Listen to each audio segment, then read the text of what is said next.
I'm Edward Jackson from Houston, Texas, trainer / strength and conditioning coach. Let's take it back a little bit. 20 years ago, 1998. 1998. Where were you? 1998, 20 years ago. Man, I couldn't tell you. Moving around. Moving around? Fast. Moving fast. Yeah. Because it's stories, but we're not going to put that out there, but from 1998 to 98, I was here in Houston. I think I really started getting knee deep in boxing, man. Really in 98. and who did you train with first? Who was your first fighter? First fighter that I trained with, that was mine, was James, this kid by the name of James Gaines. He's heavyweight. Okay. Then it was Rodney Moore, Calvin Gray. Rodney Moore and Calvin were from Houston. Calvin's actually from A-Town. Rodney Moore's from Houston, and James Gaines was from Tennessee. He was heavyweight. Okay. So from then, around 98, fast forward 2018, training for the likes of Andre Ward, the Charlo twins, various others. Yeah. Between that 20-year gap, what's changed? Outside name, Oh man, my IQ. IQ. My IQ on boxing, experience, a lot changes. The numbers. Yeah. Yeah, the Getting paid a numbers little bit change. more. Yeah, the numbers change. So, yeah, from 98, me being in Houston, doing various things, but I started dipping and dabbing in boxing, got James Prince into boxing, and we kind of just started flirting with it. And then with flirting with boxing, that's how I started training those guys. And then 99, I met a guy by the name of Tommy Summers. We call him Tommy Smalls, but Tommy Summers, and he was friends with Mike Tyson. So actually, we were talking with him trying to sign Mike Tyson, James and him. And then we went to Vegas to sit down with Mike, but Mike had a deal with Shelly Finkel, and we really couldn't get a deal with it. And then at the time, that's when him and Floyd was running tough together. So we started hanging with Mike and Floyd. Floyd came down to Houston, kind of saw how Jay was set up and how we were rolling, and he was intrigued. And then we started talking, did a deal with him. Now, there's some stories behind Floyd and his camp, James Prince and his camp, and how things kind of broke up. And people talk about that. I mean, because of course I wouldn't know, but you was there. Jay and Floyd still do a lot of stuff together now. Like there's a lot of people, some of the people that's around Floyd, working with Floyd, are guys from our camp. Right. I'm saying Jay and Floyd always communicated. They had a disagreement, but that patched that up and still was doing business. Floyd wanted to go off and do his own thing.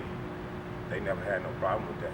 And actually, the system that Floyd started really moving forward with was a system that James put in place. Right. And because we saw the big picture. And the big picture, was that before 98?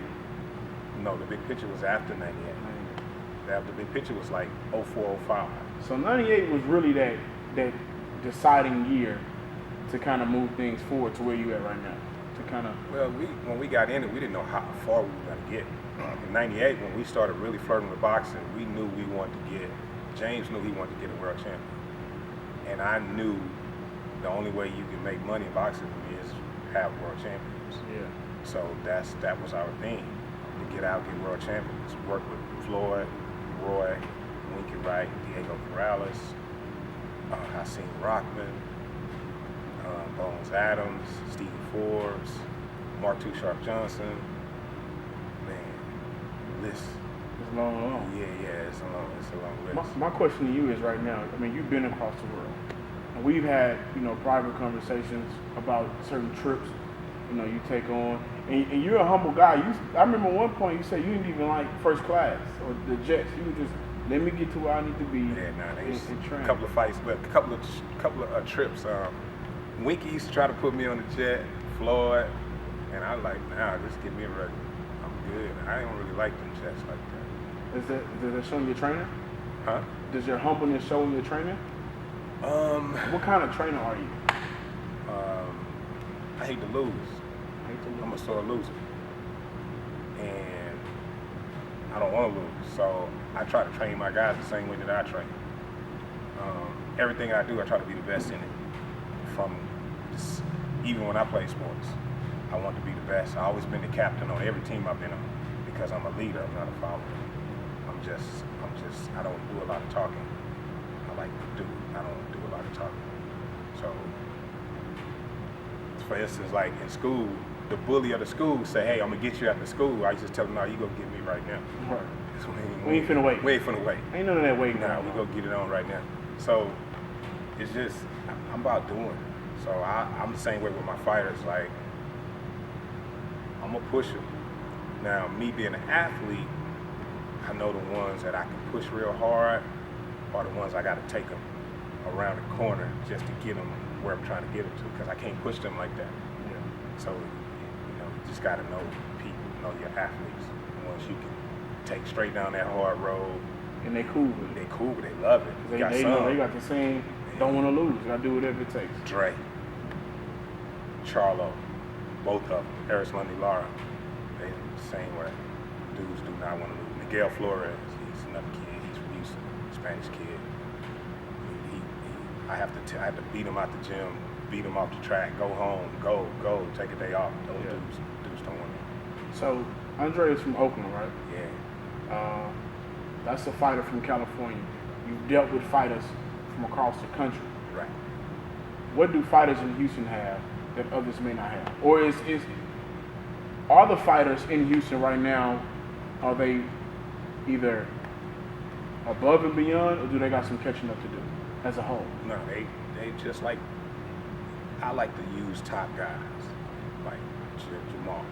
Jamal shows me some of the same things that Drake showed me. And I tell him this, I said, man, you got a lot of the same tendencies, mindsets as Drake. Diego Corrales, I had a fighter, him and Diego was very similar. And it was two things that set them apart. Diego was a dog. He wouldn't quit. He would train. The other guy, he had a lot of the same tendencies for as boxing wise, but characteristic, they were a little different. And I used to tell him, two things separate you and Diego. Diego walked through that fire. You get close to that fire, you try to find him and not walk. But skill wise, punching power, he had it all. But he wouldn't walk through the fire. Diego walked through the fire. So it's just, that's the only thing separating those two guys. Yeah.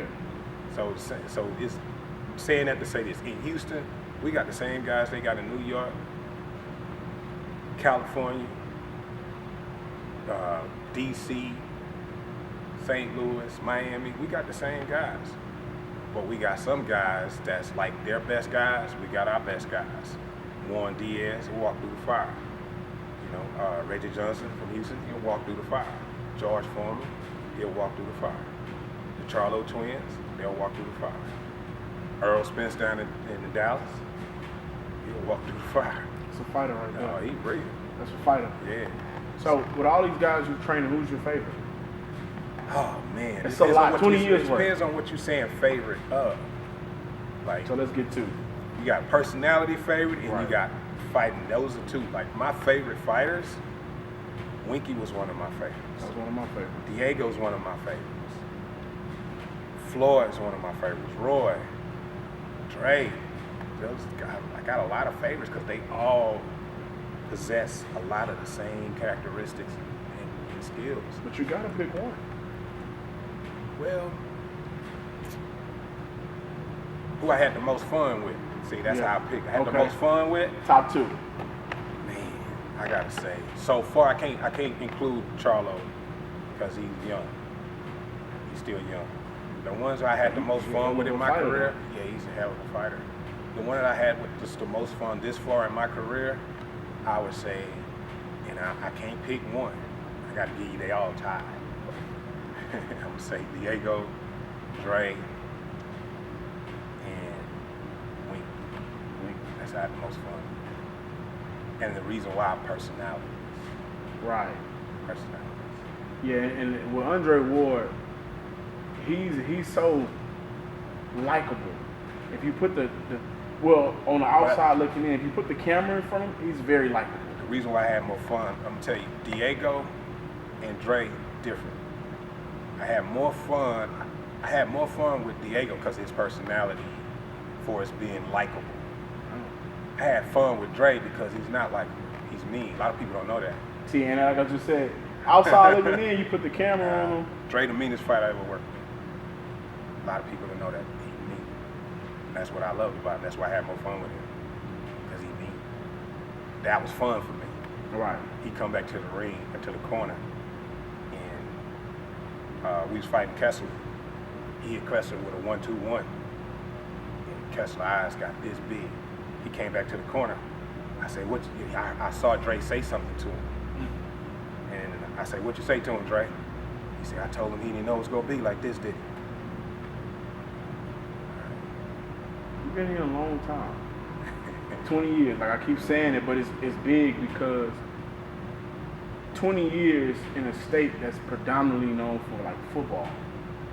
Yeah. So you've been Football state. We're a huge football state. Yeah. But you're a boxing trainer for 20 years. Eventually, you know, you said it earlier, the bag gets bigger. But we're a football state, but Texas boxing too. A lot of pay-per-view is bought here in the state of Texas. That's true. Yeah, I looked at those numbers. Yeah. And we have a big Latino population. That helps drive our sport. Like, one thing about boxing, nobody can deny, the Latinos help drive our sport. Yeah. They love boxing. They love it. And with us being a big state with a big Latino population, Just here in Houston alone, yeah. and they good fighters. Yes. I mean, even if they not, this is my personal experience, he wasn't even a boxer. They just naturally don't go down easy. They got that heart. That's that bloodline. I got into a fight with a Hispanic in the 6th grade, and he hit me, and I hit him twice off the. Yeah. And these are two good ones. He didn't like he got phased. I had to slam him to win that fight. Gotcha. So they naturally good fighters. Put the body on it. I had to put my body on them. They naturally good fighters, and they it's like they live for it.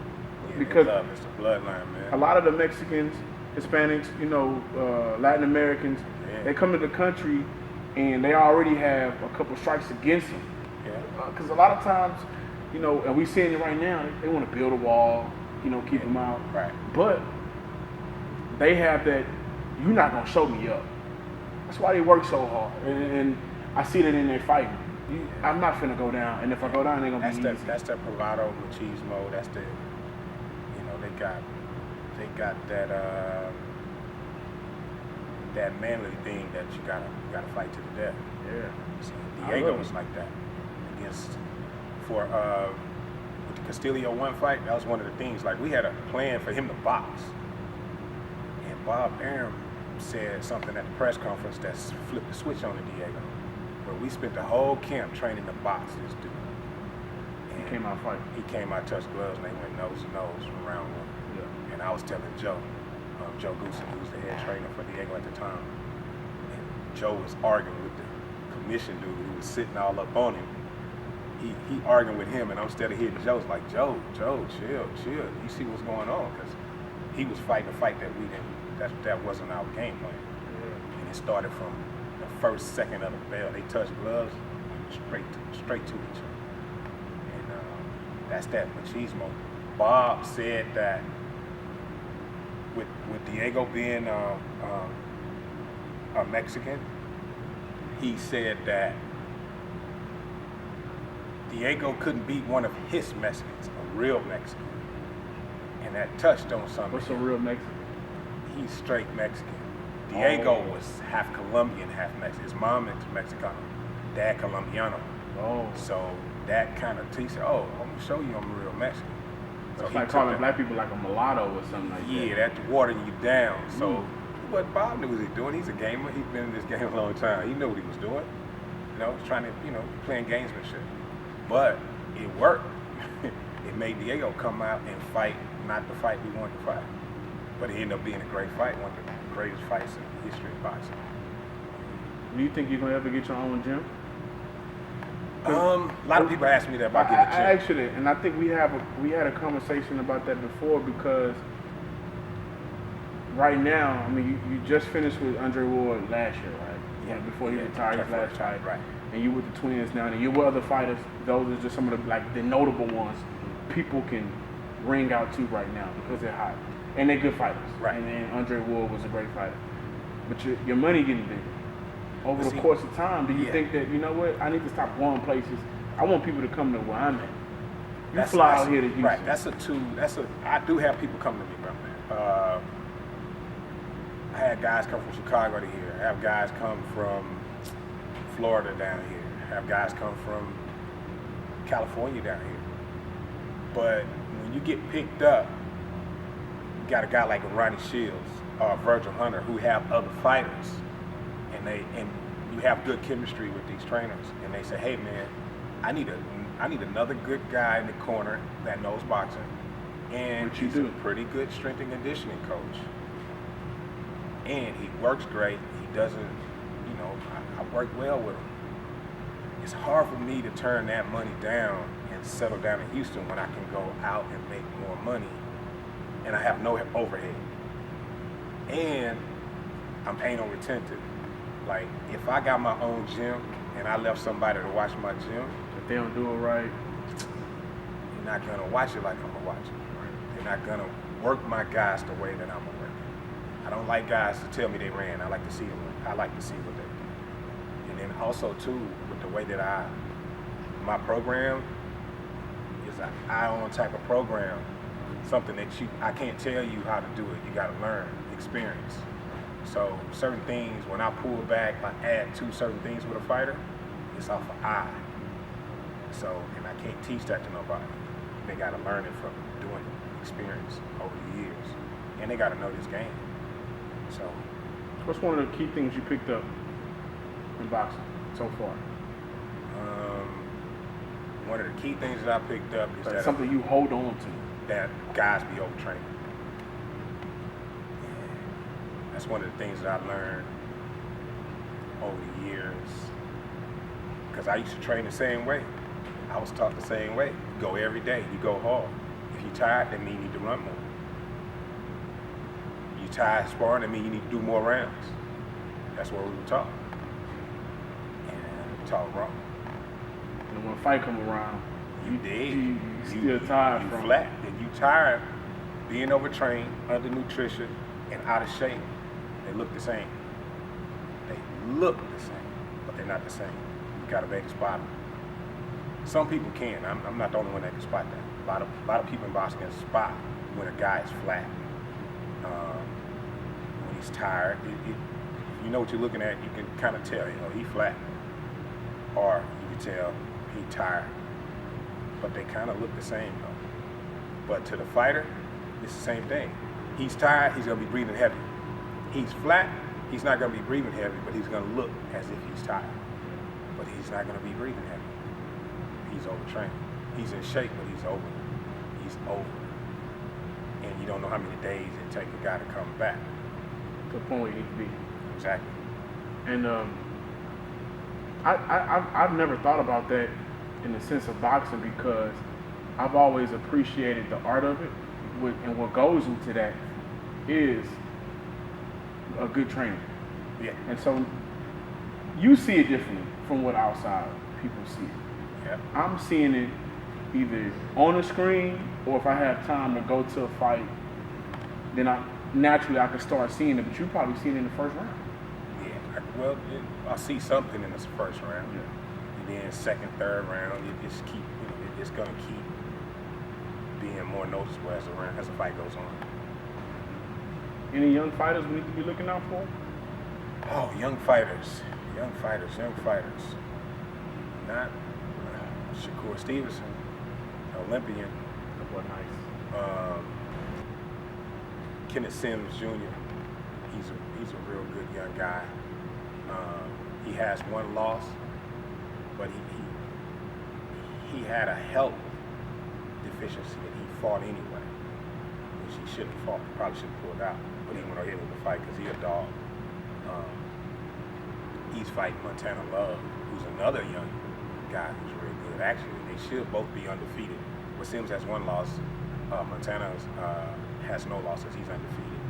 And they're fighting on Showbox this Friday. It's going to be a good fight. I might have to get that information from you. Yeah, I'm gonna check that two out. tough kids. And I worked with both of them, but for this fight, I worked with Kenny. I didn't Okay. get a chance to work with Montana because he knew I already worked with Kenny before he started working with me. Do you ever give secrets? No. Hey, this fighter does this. You might want to watch out for that. Well, no, they done fought each other in amateur, so I don't have to give any secrets. But period, over the course of time. Over the course of If- time, if if any my of the two guys, fighters fight- if it depends, like, if they two of my guys fight each other, and let's say I'm not working with either guy, I'm not giving no secrets up on nothing. And let's say you're working with one guy. Oh, of course, I'm trying to win, You're trying to win. without a doubt. I'm trying to win. I'm had them goodies and don't use them. Yeah. Come on, bruh. I'm trying Because to if they win, that means you win. Nah, we all win. They win, we all. I'm saying, and if they lose, we all lose. Yeah, I'm saying is he don't lose, and then we, you know what I'm saying, we all lose. So I'm trying to win, bro. And if I know a tendency of a fighter, yes, I'm gonna try to exploit it. Same thing he's gonna do to me. Yeah. If he knows that if he didn't work with my guy, take for instance Casamayor. We fought Casamayor. Diego fought Casamayor the first time with Joe Goosen, us with Kenny Adams, and he got a 6-round stoppage because of a cut in Diego's mouth. They stopped the fight because of the cut. He got the win. So we did a rematch. Casamayor, he wanted to go somewhere else and train, so him and Joe kind of parted ways on that. We had a rematch coming up, and he get rid of his trainer. Our trainer wasn't really, him and Diego wasn't gelling too good, so we went and got his trainer to fight him. We went and got Joe Goosen to fight Casamayor, a guy that he trained for like 6-7 years, who knows everything about him. Same thing. We went and got that. He knows all his tendencies. And we won that rematch. I bet so. You know what that fighter gonna do. Exactly. With these rematches going on, you think it's killing the sport of boxing? Nah, rematches is good. That's what helped make boxing. Rematches, trilogies. But what if the rematch? So I'm gonna be honest. What if the rematch should have never been scheduled, like the Triple G and Canelo fight? Even if Triple G would have won like he did win, if he got his hand raised. But you admit he won that fight. Yeah, I admit he won that fight. Okay. So give Canelo he's a top guy. Give him a rematch. Yeah, but when things like that, when a fighter gets robbed, But it was a close fight. It ain't like Triple G blew him out or nothing. but it was a win. Yeah, he should have got a W, and they should have just, hey, let's do a rematch. Yeah, but when fighters, Get robbed. I think that's the issue that we've been seeing over the course of time. And I think my guy, I just don't like those. Harris London Lar guy, I think he got robbed 2 of his fights for sure. The last one against kid out of DC, can't think of his name right now. That was real close. Could have went either way. Knocked us down in the 12th round, which could have either secured it for him or, made it a draw. It's just that close of a fight. We fought Paul Williams. I thought Lara won that fight. And when we fought Canelo, I thought he won that fight. 7-5. When these fighters get robbed, especially in a case like Triple G, or in a case like, well, his case is a little different with Manny Pacquiao, but when these fighters' hands don't get raised when they should have gotten raised, and maybe they wanted to leave out on that point, because I felt like for G, he wanted to leave out on that, but you can't leave out on a draw. I mean, you can, but not for a fighter like G. No. And so it's a forced rematch. That's true. So you think, But Pacquiao has a lot of other stuff going on, money issues. Hopefully, this last fight, I think he called out Floyd. I don't think nobody on this earth wants to see that fight if they fight again. I don't think nobody wants to see Floyd fight again. well, But that's a different story. that's a different story. I was think this if they would have came back with a rematch after the first fight, it would Immediately. have been cool.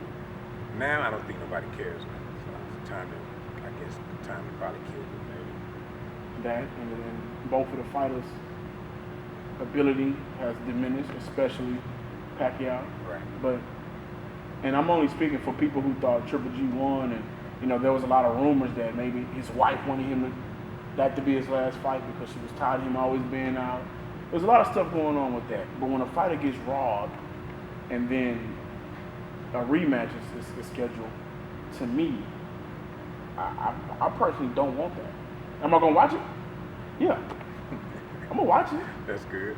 But no, it's not fair. Yeah, but that's been going on in boxing A long for time. years. That's a long time. So when a guy get robbed, that's the only way to rectify it is do a rematch. Hey, I thought I won. I thought I won. Hey, you should have got your hand raised. Hey, guess what? Both guys did a good fight. Do it again. Now, if it's a all out like dude beat a guy 9 rounds to 3, and he get robbed, then that's what hurts the game. Like the Pacquiao and Jeff Horn fight. Yeah, so them type of fights hurt the game. Period. Like come on, man. It's one of those fights with Teddy Atlas. I think he had to be either suspended. I can't remember, but when he went off about I think it was the Triple G fight, and he was just so mad at that fight, at the outcome. Right. Yeah. And that leads me to ask you, what are some of the steps boxing is making to kind of get rid of? We had issues with one of the judges for that fight. Yeah, they keep suspending the judges and try to get them to take like more training and all of that, but It's gonna happen. I don't know if it's gonna work. We have to wait and see. I'm not sure if it's gonna help. You gotta just see, because a lot of times you gotta be objective. Some people may have an agenda. You never know what goes on behind closed doors, so I don't know. What's one of the worst kept secrets about boxing? Worst kept secrets? No, That's worst right. kept The secrets. course of time, we've seen a lot of, corrupt going on. Yeah, I'm saying, those, Just like any sport, but yeah, but I'm saying worst kept secrets, those are just, I'm saying, for me, it's a myth. I've been in boxing for 20 years. On my side, it's never been no payola to score either way or that way, as long as I've been in the game. yeah. So, it could be a myth, it could be true, but lies always come from the truth. So maybe it's being here or there, but it's not like that anymore. These commissions are, especially in Las Vegas, New York, California, Texas, the top commissions, they don't even rock with it like that. So, for as that payola to get the judge to do this and that, have not witnessed none of that, or even had it's never even been brought to me, my team, anybody I ever did business. So I can't even speak on that one. What's one thing you want to leave an interview with? Like, what's something you can leave for people who are going to watch this, people who may be inspired to get into the same field, training, boxing, being a judge, whatever the case is, referee. What's something that you can leave them for the sport of boxing, especially for people in Houston? Houston, get behind boxing in Houston. You want a sport to thrive, you got to talk it up, don't talk it down. Just like MMA, one of the things I love about MMA, no matter whether a guy lose or win, they keep talking that sport up. And that's one thing I like about MMA as well, is that it has helped boxing in the sense that if you take an L, you're not done. That MMA has helped boxing in that way. That guys in boxing can take a loss and they still keep staying on that level. Just support the sport, man. Just support it, because it's a great sport. It's an art, and respect the fighters. A lot of people, if a guy doesn't have a great record, or if he had 2 or 3 losses, they want to call him bums or this and that. Go down to your local gym and get up in there and see how hard the sport is. It's a hard sport. Yeah, it's very different. And all sports are hard, but this sport is really one of the hardest ones out there. If you go get into boxing, you gotta have love for it. You don't play this game. It's real. People die from injuries in the ring. So you get into boxing, get in it with your heart, learn your craft, take your time. It ain't no quick and easy. I say this all the time. Only thing quick and easy, Dunkin' Hines cake mix. You want to get in this, it takes time, it takes experience, dedication. So you better love it. Well, I mean, I hope you're around. I have a son. I hope so too. You're gonna push him. Yeah, hey, that's the only way I know how to get it. You gotta get it. That's why I applaud the thing. Hard work, dedication. That's real.